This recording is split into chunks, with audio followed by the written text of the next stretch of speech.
The Adventures of Sherlock Holmes by Sir Arthur Conan Doyle. Adventure number 2.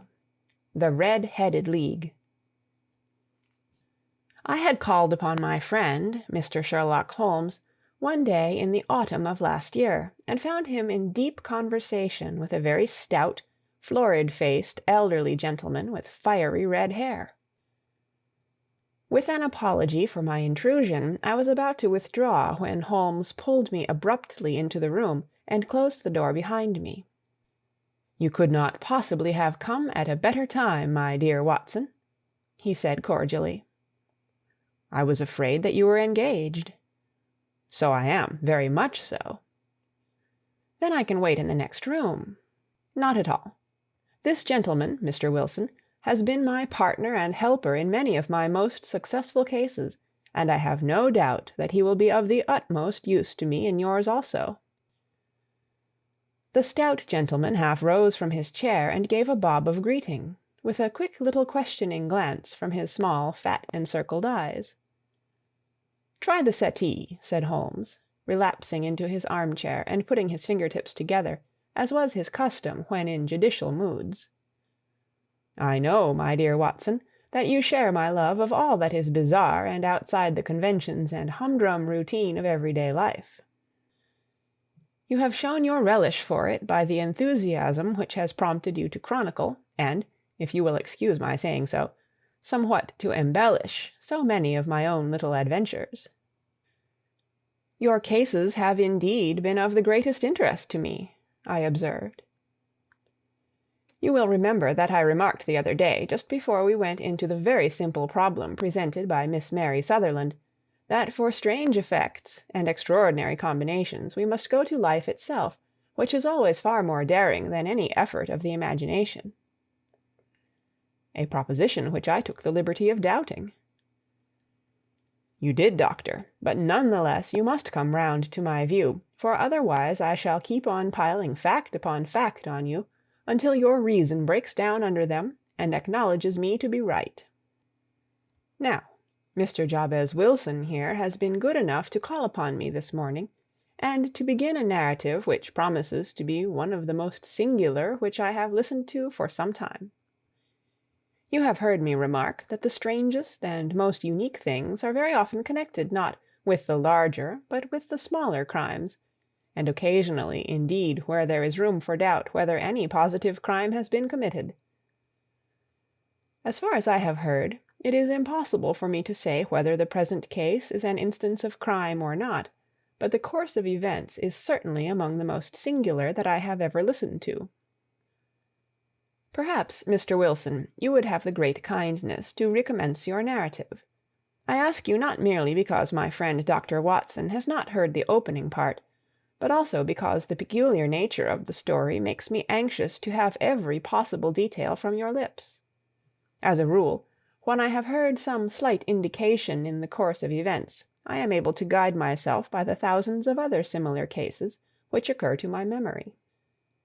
In the present instance, I am forced to admit that the facts are, to the best of my belief, unique.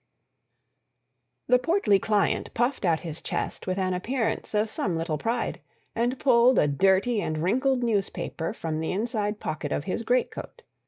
As he glanced down the advertisement column, with his head thrust forward and the paper flattened out upon his knee, I took a good look at the man, and endeavored, after the fashion of my companion, to read the indications which might be presented by his dress or appearance. I did not gain very much, however, by my inspection. Our visitor bore every mark of being an average, commonplace British tradesman, obese, pompous, and slow. He wore rather baggy grey shepherd's check trousers, a not over-clean black frock-coat, unbuttoned in the front, and a drab waistcoat with a heavy brassy Albert chain, and a square pierced bit of metal dangling down as an ornament. A frayed top hat and a faded brown overcoat with a wrinkled velvet collar lay upon a chair beside him. Altogether, look as I would, there was nothing remarkable about the man save his blazing red head, and the expression of extreme chagrin and discontent upon his features. Sherlock Holmes's quick eye took in my occupation, and he shook his head with a smile as he noticed my questioning glances. Beyond the obvious facts that he has at some time done manual labor, that he takes snuff, that he is a Freemason, that he has been in China, and that he has done a considerable amount of writing lately, I can deduce nothing else. Mr. Jabez Wilson started up in his chair, with his forefinger upon the paper, but his eyes upon my companion. "How, in the name of good fortune, did you know all that, Mr. Holmes?" he asked. "How did you know, for example, that I did manual labor? It's as true as gospel, for I began as a ship's carpenter." "Your hands, my dear sir. Your right hand is quite a size larger than your left. You have worked with it, and the muscles are more developed." "Well, the snuff, then, and the Freemasonry." "I won't insult your intelligence by telling you how I read that, especially as, rather against the strict rules of your order, you use an arc and compass breastpin." "Ah, of course, I forgot that. But the writing?" "What else can be indicated by that right cuff, so very shiny for 5 inches, and the left one with the smooth patch near the elbow where you rested upon the desk?" "Well, but China?" "The fish that you have tattooed immediately above your right wrist could only have been done in China. I have made a small study of tattoo marks, and have even contributed to the literature of the subject. That trick of staining the fish's scales of a delicate pink is quite peculiar to China. When, in addition, I see a Chinese coin hanging from your watch-chain, the matter becomes even more simple." Mr. Jabez Wilson laughed heavily. "Well, I never!" said he. "I thought at first that you had done something clever, but I see that there was nothing in it after all." "I begin to think, Watson," said Holmes, "that I make a mistake in explaining. Omne ignotum pro magnifico, you know, and my poor little reputation, such as it is, will suffer shipwreck if I am so candid. Can you not find the advertisement, Mr. Wilson?" "Yes, I have got it now," he answered, with his thick red finger planted halfway down the column. "Here it is. This is what began it all. You just read it for yourself, sir." I took the paper from him and read as follows: "To the Red-Headed League. On account of the bequest of the late Ezekiah Hopkins, of Lebanon, Pennsylvania, USA, there is now another vacancy open which entitles a member of the League to a salary of £4 a week for purely nominal services. All red-headed men who are sound in body and mind and above the age of 21 years are eligible. Apply in person on Monday at 11 o'clock to Duncan Ross, at the offices of the League, 7 Pope's Court, Fleet Street." "What on earth does this mean?" I ejaculated after I had twice read over the extraordinary announcement. Holmes chuckled and wriggled in his chair, as was his habit when in high spirits. "It is a little off the beaten track, isn't it?" said he. "And now, Mr. Wilson, off you go at scratch and tell us all about yourself, your household, and the effect which this advertisement had upon your fortunes. You will first make a note, Doctor, of the paper and the date." "It is the Morning Chronicle of April 27th, 1890, just 2 months ago." "Very good. Now, Mr. Wilson." "Well, it is just as I have been telling you, Mr. Sherlock Holmes," said Jabez Wilson, mopping his forehead. "I have a small pawnbroker's business at Coburg Square, near the city. It's not a very large affair, and of late years it has not done more than just give me a living. I used to be able to keep 2 assistants, but now I only keep 1, and I would have a job to pay him but that he is willing to come for half wages, so as to learn the business." "What is the name of this obliging youth?" asked Sherlock Holmes. "His name is Vincent Spaulding, and he's not such a youth either. It's hard to say his age.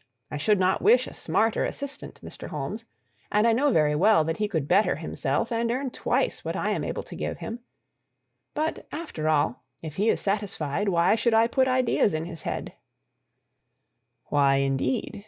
You seem most fortunate in having an employee who comes under the full market price.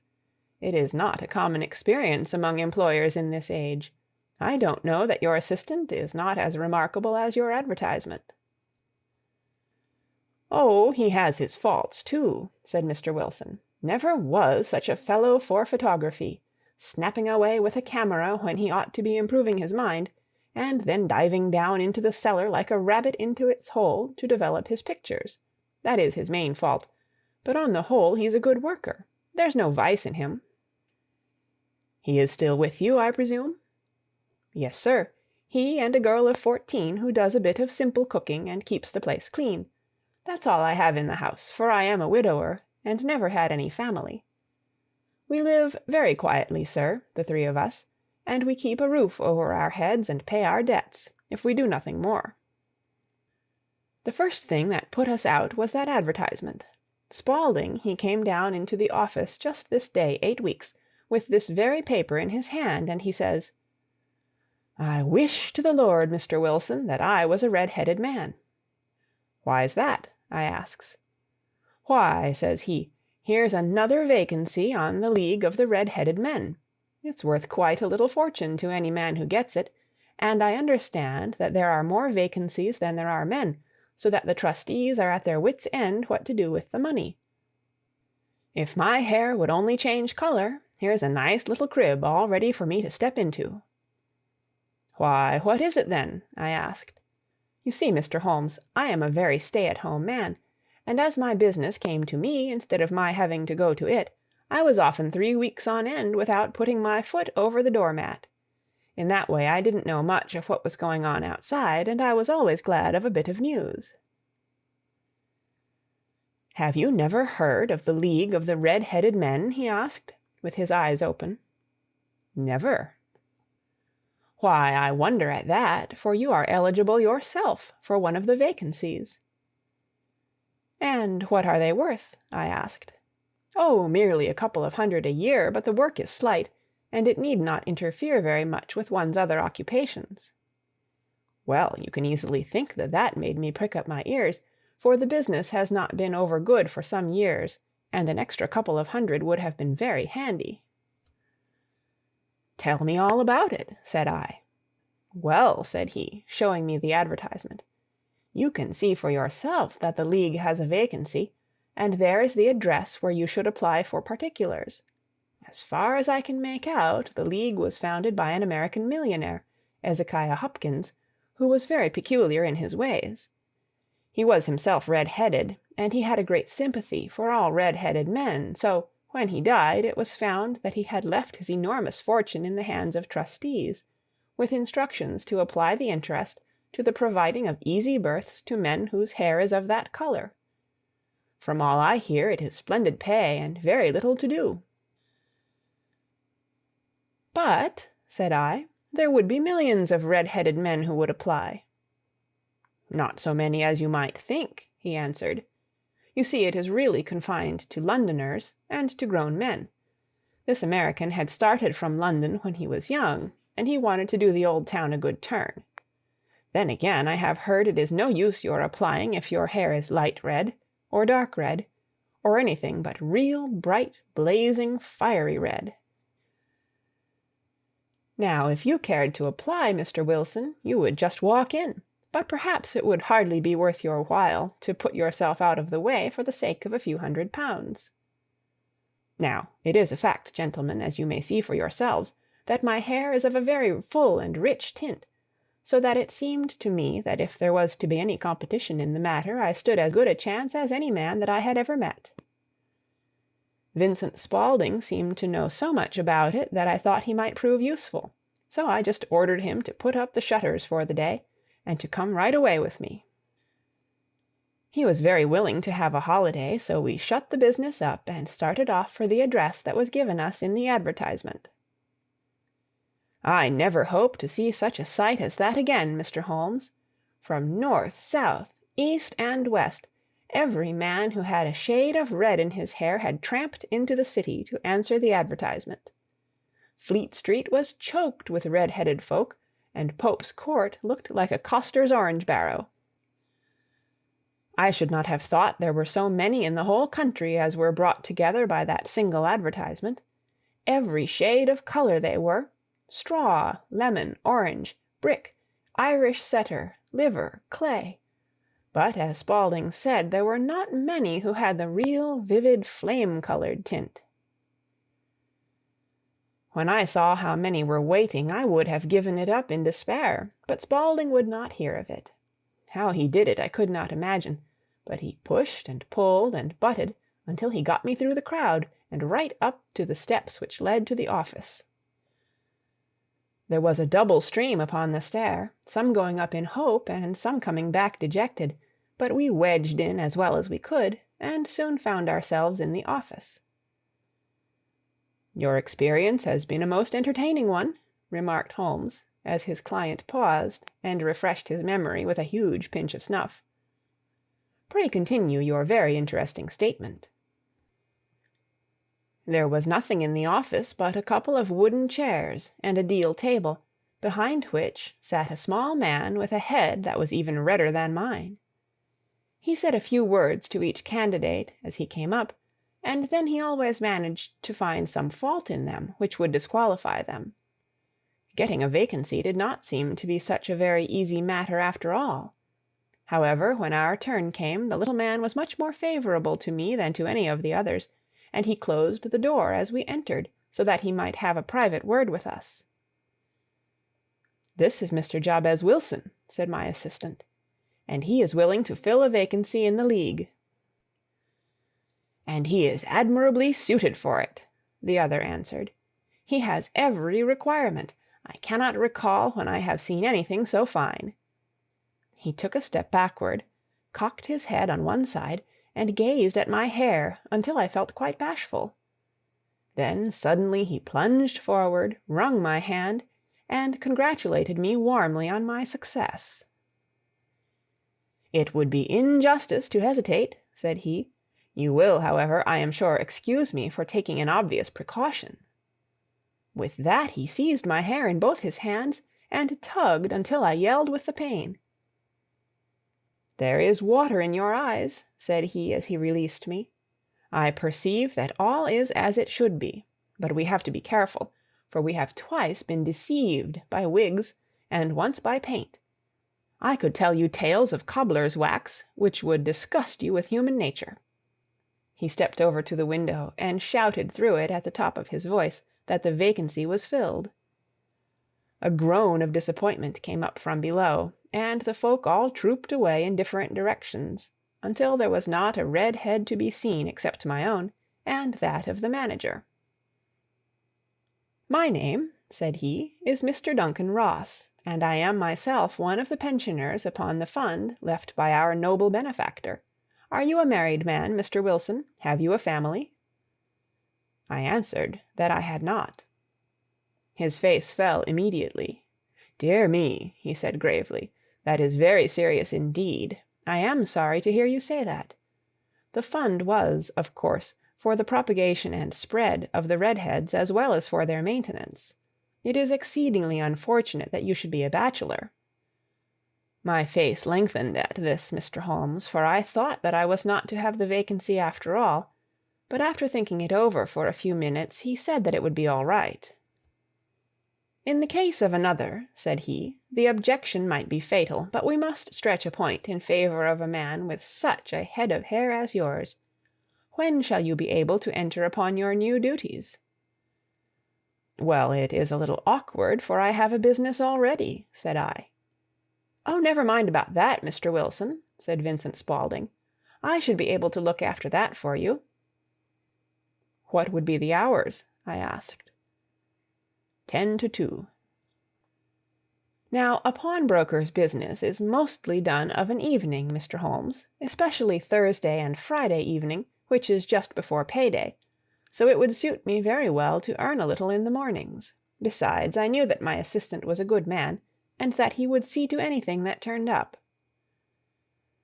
"That would suit me very well," said I. "And the pay?"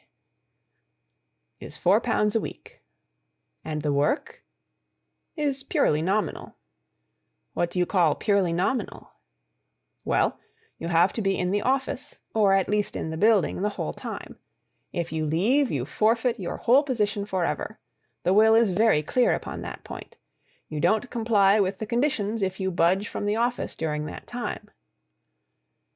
It's only 4 hours a day, and I should not think of leaving, said I.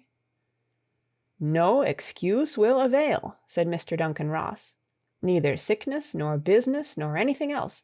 There you must stay, or you lose your billet. And the work? Is to copy out the Encyclopaedia Britannica. There is the first volume of it in that press. You must find your own ink, pens, and blotting paper, but we provide this table and chair. Will you be ready tomorrow? Certainly, I answered. Then good-bye, Mr. Jabez Wilson, and let me congratulate you once more on the important position which you have been fortunate enough to gain. He bowed me out of the room, and I went home with my assistant, hardly knowing what to say or do, I was so pleased at my own good fortune. Well, I thought over the matter all day, and by evening I was in low spirits again, for I had quite persuaded myself that the whole affair must be some great hoax or fraud, though what its object might be I could not imagine. It seemed altogether past belief that anyone could make such a will, or that they would pay such a sum for doing anything so simple as copying out the Encyclopaedia Britannica. Vincent Spaulding did what he could to cheer me up, but by bedtime I had reasoned myself out of the whole thing. However, in the morning I determined to have a look at it anyhow, so I bought a penny bottle of ink, and with a quill pen and 7 sheets of foolscap paper I started off for Pope's Court. Well, to my surprise and delight, everything was as right as possible. The table was set out ready for me, and Mr. Duncan Ross was there to see that I got fairly to work. He started me off upon the letter A, and then he left me, but he would drop in from time to time to see that all was right with me. At 2 o'clock he bade me good day, complimented me upon the amount that I had written, and locked the door of the office after me. This went on day after day, Mr. Holmes, and on Saturday the manager came in and planked down 4 golden sovereigns for my week's work.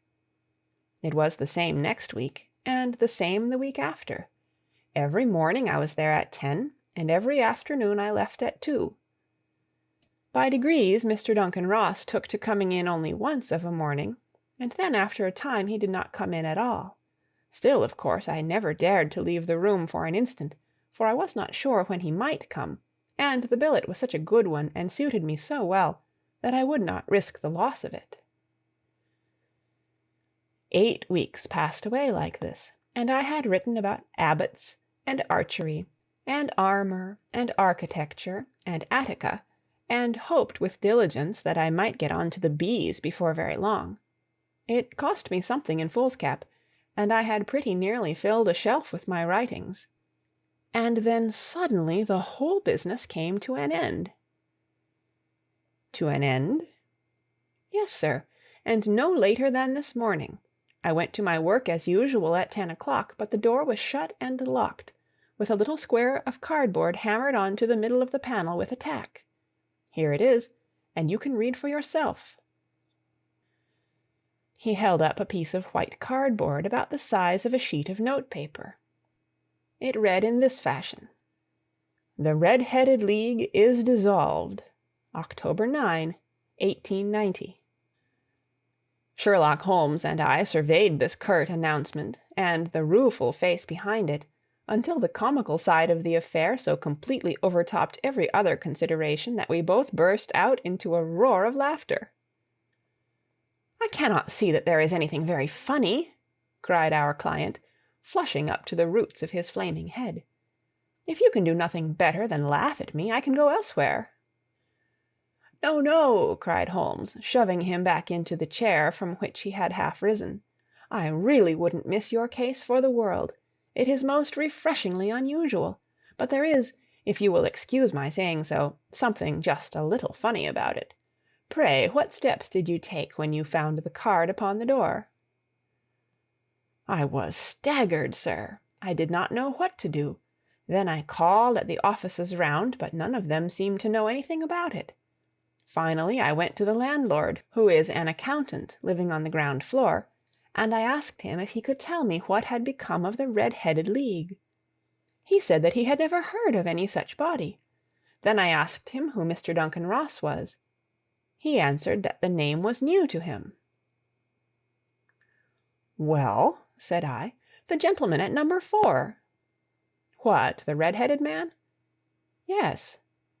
"Oh," said he, "his name was William Morris. He was a solicitor, and was using my room as a temporary convenience until his new premises were ready. He moved out yesterday." "Where could I find him?" "Oh, at his new offices. He did tell me the address. Yes, 17 King Edward Street, near St. Paul's." I started off, Mr. Holmes, but when I got to that address, it was a manufactory of artificial knee-caps, and no one in it had ever heard of either Mr. William Morris or Mr. Duncan Ross. "And what did you do then?" asked Holmes. "I went home to Saxe-Coburg Square, and I took the advice of my assistant. But he could not help me in any way. He could only say that if I waited I should hear by post. But that was not quite good enough, Mr. Holmes. I did not wish to lose such a place without a struggle, so, as I had heard that you were good enough to give advice to poor folk who were in need of it, I came right away to you." "And you did very wisely," said Holmes. "Your case is an exceedingly remarkable one, and I shall be happy to look into it. From what you have told me, I think that it is possible that graver issues hang from it than might at first sight appear." "Grave enough," said Mr. Jabez Wilson. "Why, I have lost £4 a week." "As far as you are personally concerned," remarked Holmes, "I do not see that you have any grievance against this extraordinary league. On the contrary, you are, as I understand, richer by some £30, to say nothing of the minute knowledge which you have gained on every subject which comes under the letter A. You have lost nothing by them." "No, sir, but I want to find out about them, and who they are, and what their object was in playing this prank, if it was a prank, upon me. It was a pretty expensive joke for them, for it cost them £32. "We shall endeavor to clear up these points for you. And first, 1 or 2 questions, Mr. Wilson. This assistant of yours who first called your attention to the advertisement, how long had he been with you?" "About a month, then." "How did he come?" "In answer to an advertisement." "Was he the only applicant?" "No, I had a dozen." "Why did you pick him?" "Because he was handy and would come cheap." "At half wages, in fact?" "Yes." "What is he like, this Vincent Spaulding?" "Small, stout-built, very quick in his ways, no hair on his face, though he's not short of 30. Has a white splash of acid upon his forehead." Holmes sat up in his chair in considerable excitement. "I thought as much," said he. "Have you ever observed that his ears are pierced for earrings?" "Yes, sir. He told me that a gipsy had done it for him when he was a lad." "Hum," said Holmes, sinking back in deep thought. "He is still with you?" "Oh, yes, sir. I have only just left him." "And has your business been attended to in your absence?" "Nothing to complain of, sir. There's never very much to do of a morning." "That will do, Mr. Wilson. I shall be happy to give you an opinion upon the subject in the course of a day or 2. To-day is Saturday, and I hope that by Monday we may come to a conclusion." "Well, Watson," said Holmes, when our visitor had left us, "what do you make of it all?" "I make nothing of it," I answered frankly. "It is a most mysterious business." "As a rule," said Holmes, "the more bizarre a thing is, the less mysterious it proves to be. It is your commonplace, featureless crimes which are really puzzling, just as a commonplace face is the most difficult to identify. But I must be prompt over this matter." "What are you going to do, then?" I asked. "To smoke," he answered. "It is quite a three-pipe problem, and I beg that you won't speak to me for 50 minutes." He curled himself up in his chair, with his thin knees drawn up to his hawk-like nose, and there he sat with his eyes closed, and his black clay pipe thrusting out like the bill of some strange bird. I had come to the conclusion that he had dropped asleep, and indeed was nodding myself, when he suddenly sprang out of his chair with the gesture of a man who has made up his mind, and put his pipe down upon the mantelpiece. "Sarasate plays at the St. James Hall this afternoon," he remarked. "What do you think, Watson? Could your patients spare you for a few hours?"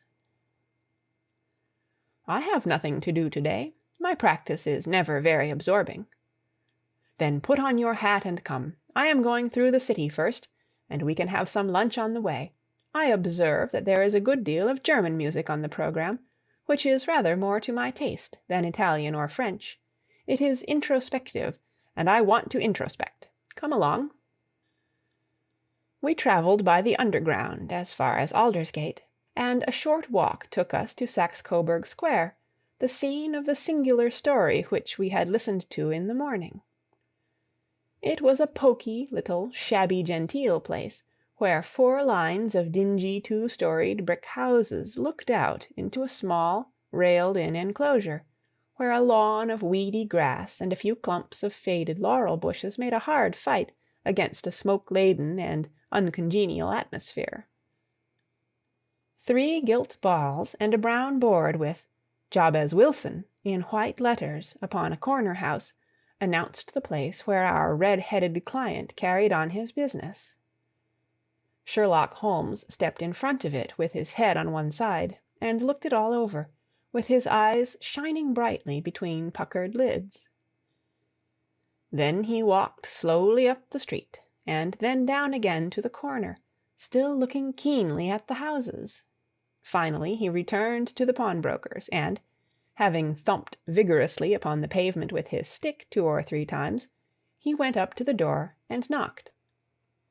It was instantly opened by a bright-looking, clean-shaven young fellow, who asked him to step in. "Thank you," said Holmes. "I only wished to ask you how you would go from here to the Strand." "Third right, fourth left," answered the assistant promptly, closing the door. "Smart fellow, that," observed Holmes as we walked away. "He is, in my judgment, the 4th smartest man in London, and for daring I am not sure that he has not a claim to be 3rd. I have known something of him before." "Evidently," said I, "Mr. Wilson's assistant counts for a good deal in this mystery of the Red-headed League. I am sure that you inquired your way merely in order that you might see him." "Not him." "What then?" "The knees of his trousers." "And what did you see?" "What I expected to see." "Why did you beat the pavement?" "My dear doctor, this is a time for observation, not for talk. We are spies in an enemy's country. We know something of Saxe Coburg Square. Let us now explore the parts which lie behind it." The road in which we found ourselves as we turned round the corner from the retired Saxe Coburg Square presented as great a contrast to it as the front of a picture does to the back. It was one of the main arteries which conveyed the traffic of the city to the north and west. The roadway was blocked with the immense stream of commerce flowing in a double tide inward and outward, while the footpaths were black with the hurrying swarm of pedestrians. It was difficult to realize, as we looked at the line of fine shops and stately business premises, that they really abutted on the other side upon the faded and stagnant square which we had just quitted. "Let me see," said Holmes, standing at the corner and glancing along the line. "I should like just to remember the order of the houses here. It is a hobby of mine to have an exact knowledge of London. There is Mortimer's, the tobacconist, the little newspaper shop, the Coburg branch of the City and Suburban Bank, the Vegetarian Restaurant, and McFarland's Carriage Building Depot. That carries us right on to the other block. And now, Doctor, we've done our work, so it's time we had some play. A sandwich and a cup of coffee, and then off to Violin Land, where all is sweetness and delicacy and harmony, and there are no red-headed clients to vex us with their conundrums. My friend was an enthusiastic musician, being himself not only a very capable performer, but a composer of no ordinary merit. All the afternoon he sat in the stalls, wrapped in the most perfect happiness, gently waving his long, thin fingers in time to the music, while his gently smiling face and his languid, dreamy eyes were as unlike those of Holmes the sleuth-hound, Holmes the relentless, keen-witted, ready-handed criminal agent, as it was possible to conceive. In his singular character the dual nature alternately asserted itself, and his extreme exactness and astuteness represented, as I have often thought, the reaction against the poetic and contemplative mood which occasionally predominated in him. The swing of his nature took him from extreme languor to devouring energy, and, as I knew well, he was never so truly formidable as when, for days on end, he had been lounging in his armchair amid his improvisations and his black-letter editions. Then it was that the lust of the chase would suddenly come upon him, and that his brilliant reasoning power would rise to the level of intuition, until those who were unacquainted with his methods would look askance at him as on a man whose knowledge was not that of other mortals. When I saw him that afternoon so enwrapped in the music at St. James's Hall, I felt that an evil time might be coming upon those whom he had set himself to hunt down. "You want to go home, no doubt, Doctor," he remarked as we emerged. "Yes, it would be as well." "And I have some business to do which will take some hours. This business at Coburg Square is serious." "Why serious?" "A considerable crime is in contemplation. I have every reason to believe that we shall be in time to stop it. But to-day being Saturday rather complicates matters. I shall want your help tonight." "At what time?" 10 will be early enough." "I shall be at Baker Street at 10." "Very well. And I say, Doctor, there may be some little danger, so kindly put your army revolver in your pocket." He waved his hand, turned on his heel, and disappeared in an instant among the crowd. I trust that I am not more dense than my neighbors, but I was always oppressed with a sense of my own stupidity in my dealings with Sherlock Holmes. Here I had heard what he had heard, I had seen what he had seen, and yet from his words it was evident that he saw clearly not only what had happened, but what was about to happen, while to me the whole business was still confused and grotesque. As I drove home to my house in Kensington, I thought over it all, from the extraordinary story of the red-headed copier of the Encyclopedia, down to the visit at Saxe-Coburg Square, and the ominous words with which he had parted from me. What was this nocturnal expedition, and why should I go armed? Where were we going, and what were we to do? I had the hint from Holmes that this smooth-faced pawnbroker's assistant was a formidable man, a man who might play a deep game. I tried to puzzle it out, but gave up in despair, and set the matter aside until night should bring an explanation. It was 9:15 when I started from home and made my way across the park, and so through Oxford Street to Baker Street. 2 hansoms were standing at the door, and as I entered the passage I heard the sound of voices from above. On entering his room I found Holmes in animated conversation with 2 men, one of whom I recognized as Peter Jones, the official police agent, while the other was a long, thin, sad-faced man, with a very shiny hat, and an oppressively respectable frock-coat. "Ha! Our party is complete," said Holmes, buttoning up his pea-jacket, and taking his heavy hunting-crop from the rack. "Watson, I think you know Mr. Jones of Scotland Yard. Let me introduce you to Mr. Merryweather, who is to be our companion in to-night's adventure." "We're hunting in couples again, Doctor, you see," said Jones in his consequential way. "Our friend here is a wonderful man for starting a chase. All he wants is an old dog to help him do the running down." "I hope a wild goose may not prove to be the end of our chase," observed Mr. Merryweather gloomily. "You may place considerable confidence in Mr. Holmes, sir," said the police agent loftily. "He has his own little methods, which are, if he won't mind my saying so, just a little too theoretical and fantastic, but he has the makings of a detective in him. It is not too much to say that once or twice, as in that business of the Sholto murder and the Agra treasure, he has been more nearly correct than the official force." "Oh, if you say so, Mr. Jones, it is all right," said the stranger with deference. "Still, I confess that I miss my rubber. It is the first Saturday night for 27 years that I have not had my rubber."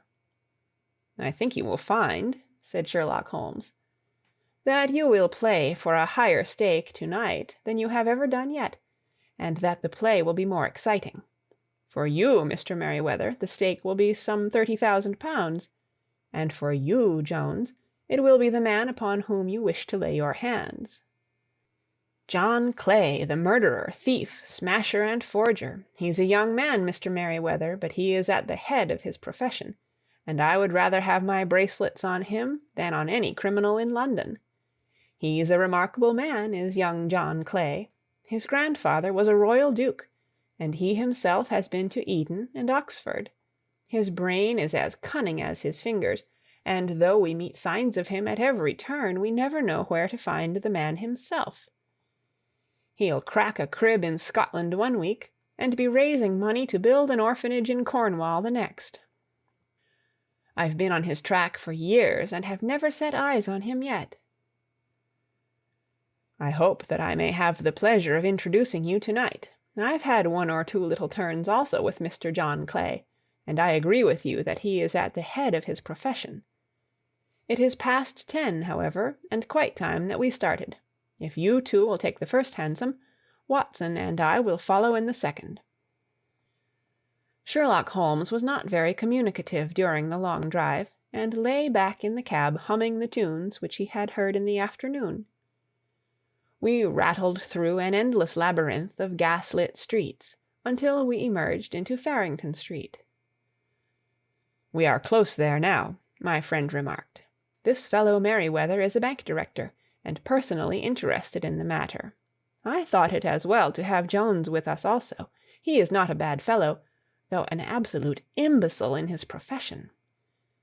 He has one positive virtue. He is as brave as a bulldog, and as tenacious as a lobster if he gets his claws upon anyone. Here we are, and they are waiting for us." We had reached the same crowded thoroughfare in which we had found ourselves in the morning. Our cabs were dismissed, and, following the guidance of Mr. Merryweather, we passed down a narrow passage and through a side door, which he opened for us. Within there was a small corridor, which ended in a very massive iron grate. This also was opened, and led down a flight of winding stone steps, which terminated at another formidable gate. Mr. Merryweather stopped to light a lantern, and then conducted us down a dark, earth-smelling passage, and so, after opening a third door, into a huge vault or cellar, which was piled all round with crates and massive boxes. "You are not very vulnerable from above," Holmes remarked as he held up the lantern and gazed about him. "Nor from below," said Mr. Merryweather, striking his stick upon the flags which lined the floor. "Why, dear me, it sounds quite hollow," he remarked, looking up in surprise. "I must really ask you to be a little more quiet," said Holmes severely. "You have already imperiled the whole success of our expedition. might I beg that you would have the goodness to sit down upon one of those boxes, and not to interfere?" The solemn Mr. Merryweather perched himself upon a crate, with a very injured expression upon his face, while Holmes fell upon his knees upon the floor, and, with the lantern and a magnifying lens, began to examine minutely the cracks between the stones. A few seconds sufficed to satisfy him, for he sprang to his feet again, and put his glass in his pocket. "We have at least an hour before us," he remarked, "for they can hardly take any steps until the good pawnbroker is safely in bed. Then they will not lose a minute, for the sooner they do their work, the longer time they will have for their escape. We are at present, Doctor, as no doubt you have divined, in the cellar of the City branch of one of the principal London banks. Mr. Merryweather is the chairman of directors, and he will explain to you that there are reasons why the more daring criminals of London should take a considerable interest in this cellar at present." "It is our French gold," whispered the director. "We have had several warnings that an attempt might be made upon it." "Your French gold?" "Yes. We had occasion some months ago to strengthen our resources, and borrowed for that purpose 30,000 Napoleons from the Bank of France. It has become known that we have never had an occasion to unpack the money, and that it is still lying in our cellar. The crate upon which I sit contains 2,000 Napoleons, packed between layers of lead foil. Our reserve of bullion is much larger at present than is usually kept in a single branch office, and the directors have had misgivings upon the subject." "Which were very well justified," observed Holmes. "And now it is time that we arranged our little plans. I expect that within an hour matters will come to a head. In the meantime, Mr. Merryweather, we must put the screen over that dark lantern." "And sit in the dark?" "I am afraid so. I had brought a pack of cards in my pocket, and I thought that, as we were a partie carrée, you might have your rubber after all. But I see that the enemy's preparations have gone so far that we cannot risk the presence of a light. And first of all we must choose our positions.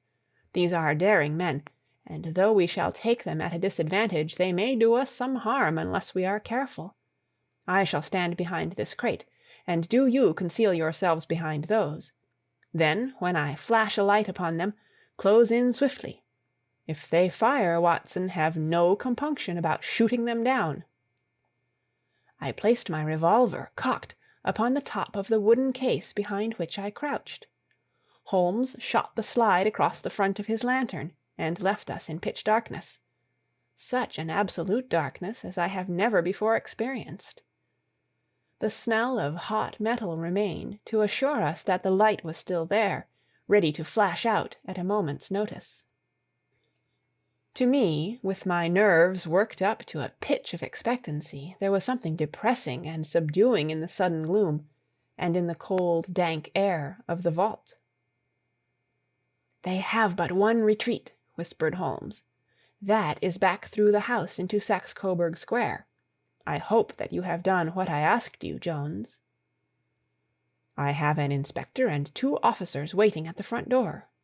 "Then we have stopped all the holes. And now we must be silent and wait."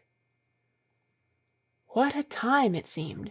From comparing notes afterwards, it was but an hour and a quarter, yet it appeared to me that the night must have almost gone, and the dawn be breaking above us. My limbs were weary and stiff, for I feared to change my position, yet my nerves were worked up to the highest pitch of tension, and my hearing was so acute that I could not only hear the gentle breathing of my companions, but I could distinguish the deeper, heavier in-breath of the bulky Jones from the thin, sighing note of the bank director. From my position I could look over the case in the direction of the floor. Suddenly my eyes caught the glint of a light. At first it was but a lurid spark upon the stone pavement. Then it lengthened out until it became a yellow line, and then, without any warning or sound, a gash seemed to open, and a hand appeared, a white, almost womanly hand, which felt about in the center of the little area of light. For a minute or more the hand, with its writhing fingers, protruded out of the floor. Then it was withdrawn as suddenly as it appeared, and all was dark again save the single lurid spark, which marked a chink between the stones. Its disappearance, however, was but momentary. With a rending, tearing sound, one of the broad, white stones turned over upon its side, and left a square, gaping hole, through which streamed the light of a lantern. Over the edge there peeped a clean-cut, boyish face, which looked keenly about it, and then, with a hand on either side of the aperture, drew itself shoulder-high and waist-high, until one knee rested upon the edge. In another instant he stood at the side of the hole and was hauling after him a companion, lithe and small like himself, with a pale face and a shock of very red hair. "It's all clear," he whispered. "Have you the chisel and the bags?" "Great Scott! Jump, Archie, jump, and I'll swing for it." Sherlock Holmes had sprung out and seized the intruder by the collar. The other dived down the hole, and I heard the sound of rending cloth as Jones clutched at his skirts. The light flashed upon the barrel of a revolver, but Holmes's hunting crop came down on the man's wrist, and the pistol clinked upon the stone floor. "It's no use, John Clay," said Holmes blandly. "You have no chance at all." "So I see," the other answered, with the utmost coolness. "I fancy that my pal is all right, though I see you have got his coat-tails." "There are 3 men waiting for him at the door," said Holmes. "Oh, indeed! You seem to have done the thing very completely. I must compliment you." "And I you," Holmes answered. "Your red-headed idea was very new and effective." "You'll see your pal again presently," said Jones. "He's quicker at climbing down holes than I am. Just hold out while I fix the derbies." "I beg that you will not touch me with your filthy hands," remarked our prisoner as the handcuffs clattered upon his wrists. "You may not be aware that I have royal blood in my veins. Have the goodness also, when you address me, always to say 'sir' and 'please.'" "All right," said Jones, with a stare and a snigger. "Well, would you please, sir, march upstairs, where we can get a cab to carry your highness to the police station?" "That is better," said John Clay serenely.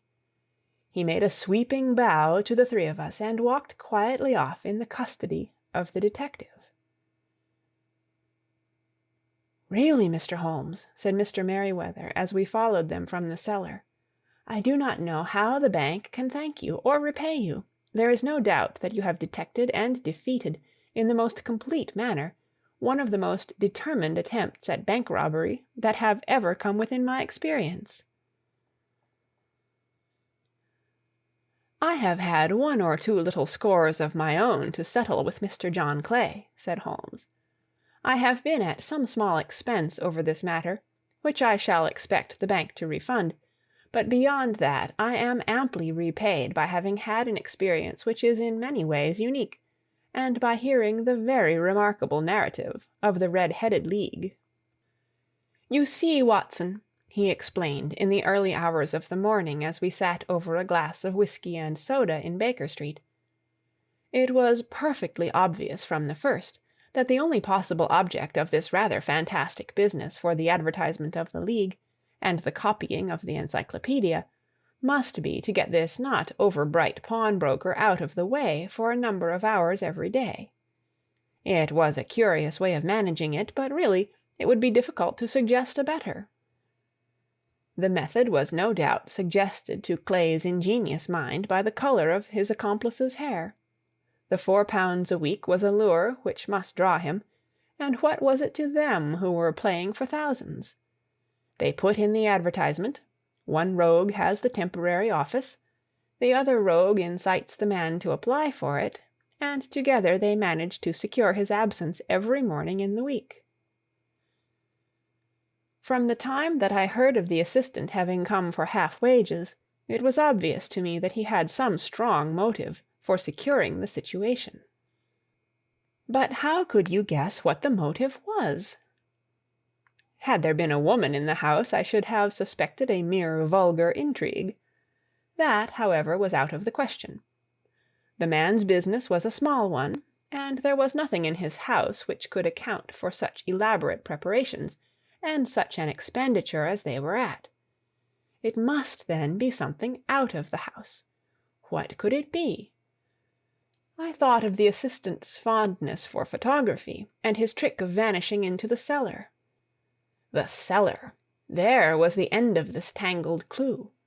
Then I made inquiries as to this mysterious assistant, and found that I had to deal with one of the coolest and most daring criminals in London. He was doing something in the cellar, something which took many hours a day for months on end. What could it be, once more?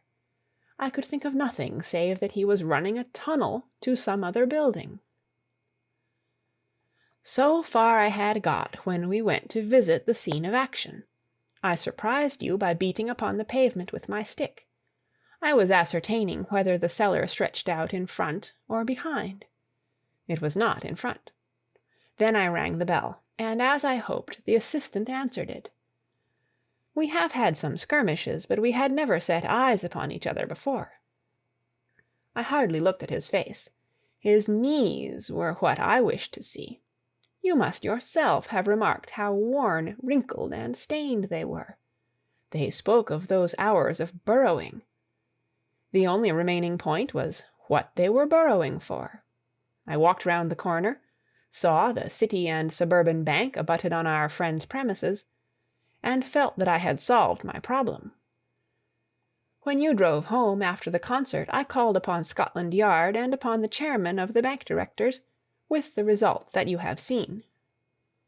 And how could you tell that they would make their attempt to-night? I asked. Well, when they closed their League offices, that was a sign that they cared no longer about Mr. Jabez Wilson's presence. In other words, that they had completed their tunnel. But it was essential that they should use it soon, as it might be discovered, or the bullion might be removed. Saturday would suit them better than any other day, as it would give them 2 days for their escape. For all these reasons I expected them to come to-night. You reasoned it out beautifully, I exclaimed in unfeigned admiration. It is so long a chain, and yet every link rings true. It saved me from ennui, he answered, yawning. Alas, I already feel it closing in upon me. My life is spent in one long effort to escape from the commonplaces of existence. These little problems help me to do so. And you are a benefactor of the race, said I. He shrugged his shoulders. Well, perhaps after all it is of some little use, he remarked. L'homme c'est rien, l'œuvre c'est tout, as Gustave Flaubert wrote to George Sand. End of Adventure number 2.